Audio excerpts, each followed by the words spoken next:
Good evening friends. चलिए आज start करते हैं इंग्लिश के बारे में।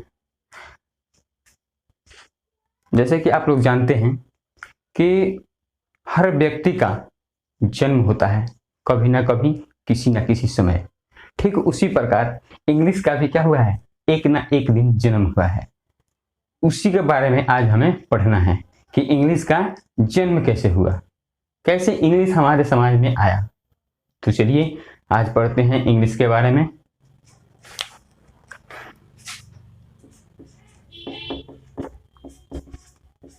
History of English.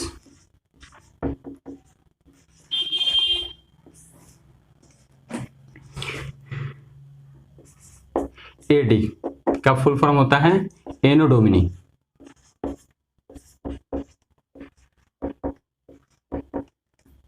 जिसका हिंदी होता है सदी।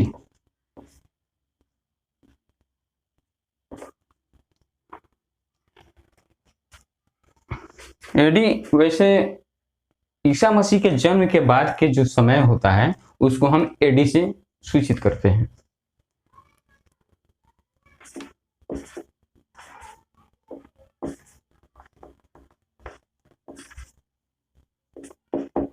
सेल्टिक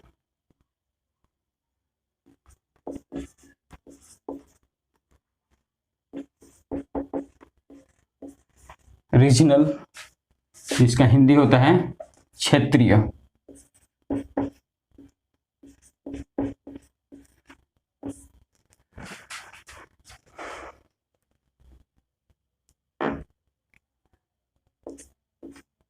क्या होता है ट्राइब्स।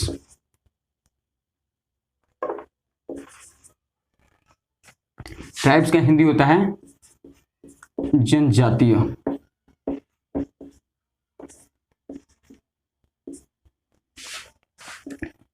इसका दूसरा हिंदी भी होता है कबीला।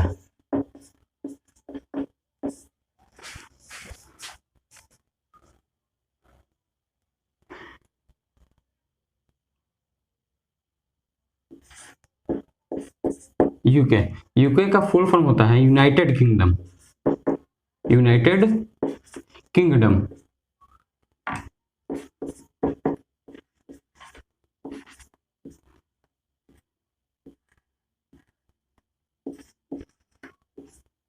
United kingdom.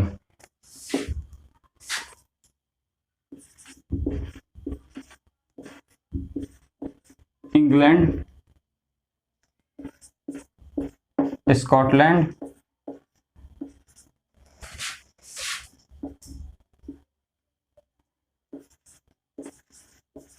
वेल्स,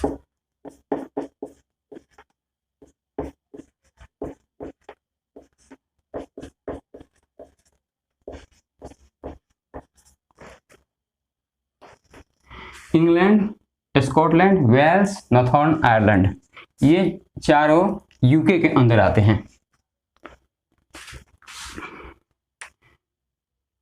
फिर आगे देखते हैं कि जर्मनी।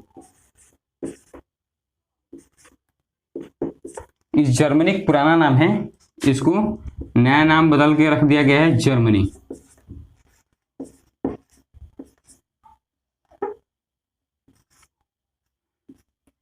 जर्मनी क्या है, नया नाम है। जर्मनी पुराना नाम है।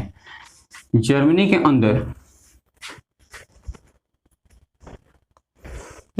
अंदर तीन छोटे छोटे टापू आते हैं जिसे हम कबीला के नाम से जानते हैं। कबीला यानी कबीला कह सकते हैं, जिसमें कि उस टापू में SC, ST, OBC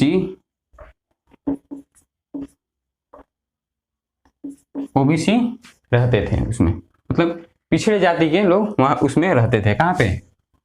यहाँ पे जर्मनी में। जिन टापुओं का नाम था एंगल, सेक्शन, जूट्स, ये तीन टापू थे जहाँ पे ये SC, ST, OBC कास्ट के लोग रहते थे यहाँ पे, ठीक है, मतलब पिछड़े कास्ट के लोग रहते थे यहाँ पे। फिर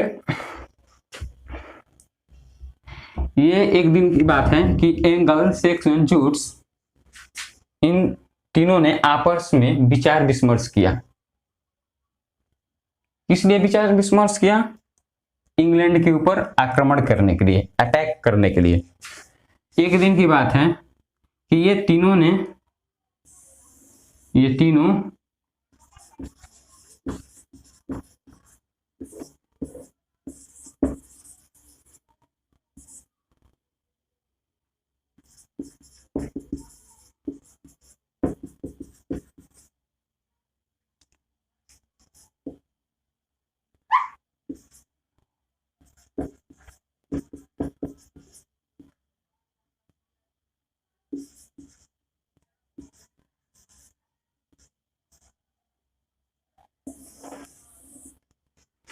एक दिन ये तीनों ने क्या किया? इंग्लैंड पे आक्रमण किया। जब इसका नाम था द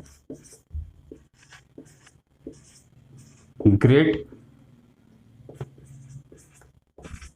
ब्रिटेन। इसका ये द ग्रेट ब्रिटेन, इंग्लैंड का पुराना नाम द ग्रेट ब्रिटेन है।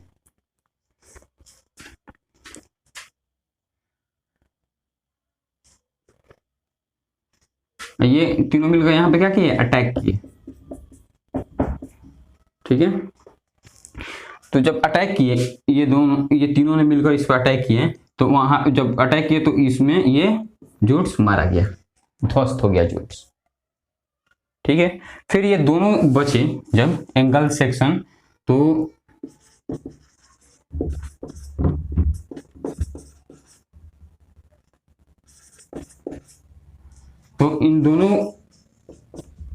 ये दोनों जब बचे तो ये जहां थे तीनों, वहां पे कुछ ना कुछ लैंग्वेज बोलते होंगे। ठीक उसी प्रकार इंग्लैंड वाले जो जहां थे, इंग्लैंड में जो थे, वो भी कुछ ना कुछ लैंग्वेज बोलते होंगे। तो जब ये अटैक किए, ये हार गया, ये दोनों आके यहाँ इंग्लैंड में रहने लगे, तो दोनों का आपस में कम्युनिकेशन करना मुश्किल हो गया था। कैसे एक दूसरे की बातों को समझें, तो इन्होंने एक कॉमन लैंग्वेज निकाला जो कि एक दूसरे की बातों को वो क्या करे, समझ सके, ठीक है। एंगल और सेक्शन दोनों ने जब यहाँ रहना लगे, तो दोनों ने आपस में कम्युनिकेशन करने के लिए एक लैंग्वेज का निर्माण किया जिसका नाम था उस समय इंग्लिश। बाद में इसका नाम चेंज करके जो आज के डेट में हम लोग जानते हैं, ये नाम रख दिया इंग्लिश। पहला इन्होंने क्या किया था, इंग्लिशिक नाम रखा था इंग्लिश का, जो कि ये पुराना नाम है और ये नया नाम है इंग्लिश। और जैसे मैंने आपको बताया कि ये यहां आकर रहने लगे, ये यहां आकर जो एंगल सेक्शन जूट्स यहां आकर रहने लगे, तो इनका लैंग्वेज कुछ और होगा, इनका लैंग्वेज कुछ और होगा, आपस में कम्युनिकेट कैसे करते, इसीलिए उन्होंने एक कॉमन लैंग्वेज का निर्माण किया जिसका नाम पड़ा इंग्लिश, और वो आपस में कम्युनिकेट करने लगे। जैसे जैसे आपने लिबर कंपनी का नाम सुना होगा, ये लिबर इंग्लैंड की कंपनी है। ये कंपनी जिस देश में जाता है उस देश का नाम अपने नाम के पहले जोड़ लेता है। जैसे आपने नाम सुना होगा हिंदुस्तान लिवर,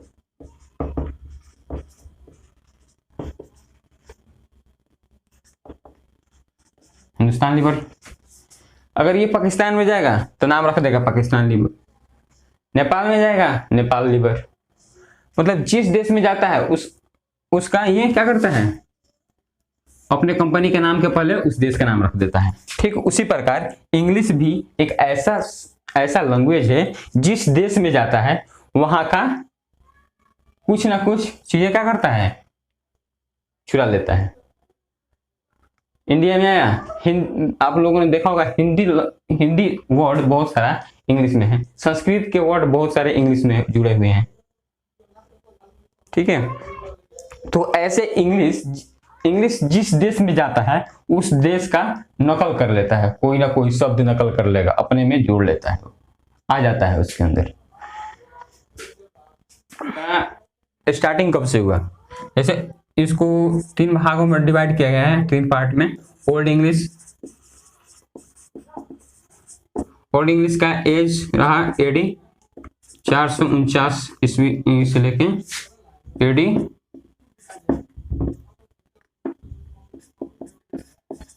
1066 तक। 449 में स्टार्टिंग हुआ किसका? ओल्ड इंग्लिश का, जो 1066 तक ये रहा ओल्ड इंग्लिश का एज रहा, इतना से इतना तक। फिर आया मिडिल इंग्लिश।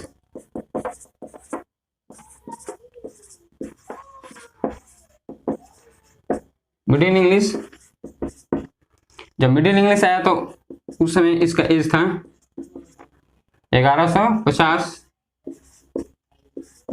और ये रहा 1500। फिर आया मॉडर्न इंग्लिश।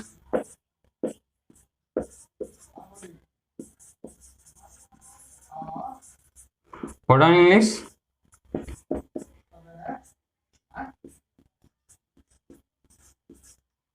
1500 एडी 1500 ईस्वी तक ये चला। कौन सा? Modern English, sorry middle English 1500 ईस्वी तक चला, और 1500 ईस्वी के बाद मॉडर्न इंग्लिश स्टार्ट हुआ। 1500 ईस्वी से स्टार्ट हो गया मॉडर्न इंग्लिश, और अभी तक वो मॉडर्न इंग्लिश आज के डेट में हम लोग पढ़ रहे हैं। ठीक है, तो चलिए जान लेते हैं कि ये जो इंग्लिश है, who is the father of English? Who is the father of English? Geoffrey Chaucer is the father of English.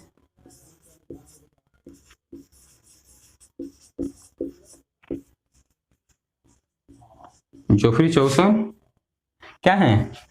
English के पिता हैं। इनको कहा जाता है इंग्लिश के पिता। किसको? जेफरी चौसर को। जेफरी चौसर को इंग्लिश के पिता कहते हैं। क्यों कहते हैं? क्योंकि इनका योगदान ज्यादा हुआ है इसमें, इंग्लिश में। इनका जन्म हुआ था 1342 या 43, 1342 या 1343 में हुआ था इनका जन्म। ये 2 अलग अलग एज क्यों लिखा हूं मैं? क्योंकि ये बुक में एग्जैक्ट कहीं नहीं लिखा है ना, नेट पे आपको मिलेगा एग्जैक्ट, इसलिए मैंने जो भी दिया है वहां पे मैंने यहाँ पे दर्शा रखा आपको। ठीक है, फिर और इनका मृत्यु हुआ इनका 25 अक्टूबर 1400 ईस्वी में। इनका मृत्यु कब हुआ? 25 अक्टूबर 1400 ईस्वी में, और इनका जन्म हुआ 1342 ईस्वी में या 43 में। ठीक है, इनकी वाइफ का नाम था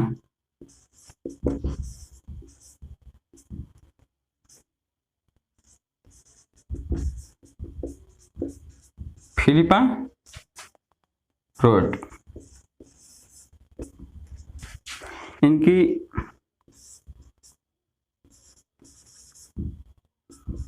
डॉटर का नाम था, इनके डॉटर का नाम था क्या?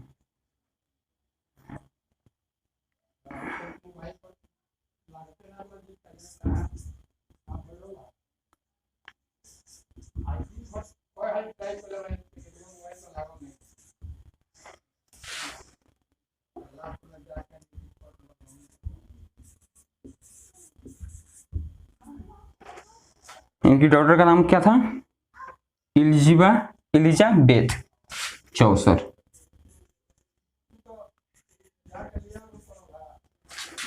और इनके लड़के का नाम था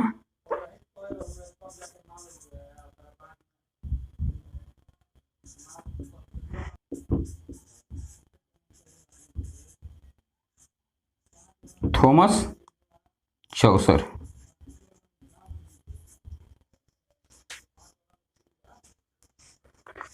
that's all, thank you for watching this video. इसको ज़्यादा से ज़्यादा लाइक करें, सब्सक्राइब करें और शेयर करें। Thank you for watching this video.